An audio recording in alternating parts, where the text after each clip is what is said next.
Does playing at home actually help? The United States, Canada and Mexico are hosting the 2026 World Cup. 16 venues across 3 countries. And the question every football fan is already asking, even if they haven't said it out loud yet, is whether playing at home actually gives you an advantage. The honest answer is more complicated than most people expect. Let's look at the data first. Of the 22 World Cups played before 2026, the host nation has won 5 times. Uruguay in 1930, Italy in 1934, England in 1966, Argentina in 1978, France in 1998. That's roughly 1 in 4 tournaments won by the host. Compared to random probability across 32 teams, that's a significant number. But the reasons behind those numbers tell a different story than simple home advantage.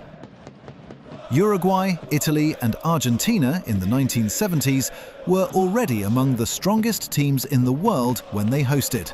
The home factor didn't create their quality. It perhaps tipped a few tight moments in their favour. England in 1966 had a golden generation and a favourable draw. France in 1998 were arguably the best team in the tournament, regardless of venue. Home advantage correlated with success, but it wasn't the cause of it. And then there's Brazil 2014, the most catastrophic counterexample in football history. Brazil arrived as hosts, as favourites, as the country that invented the tournament's identity. They reached the semi-final in front of their own supporters. And then Germany dismantled them, 7-1 in Belo Horizonte, in what remains the most shocking result in World Cup history. The crowd, the pressure, the expectation, it didn't protect them. It may have broken them. Home advantage at its extreme becomes home burden. There are genuine benefits to hosting though. No travel, familiar climate, no jet lag across time zones. Supporters in the ground from the first whistle. These things are real and measurable. Studies of home advantage in club football consistently show a 60 to 65% win rate for home teams across major leagues. The crowd creates noise, creates pressure on referees, whether consciously or not, and creates an energy the away team has to fight against. But a World Cup is different from a league match. Both teams have been travelling. Both teams are in tournament mode. The crowd effect is real, but it's not as cleanly one-directional as it is in club football. A hostile atmosphere can also freeze your own players when things go wrong. Pressure doesn't discriminate. I think about the USA specifically in 2026. They've never won a World Cup. They've reached the quarter-finals once, in 2002 in South Korea and Japan, as visitors. Their domestic football culture is growing fast. A young, athletic squad. Home crowds that will be genuinely loud and engaged. On paper, this is their best chance in decades.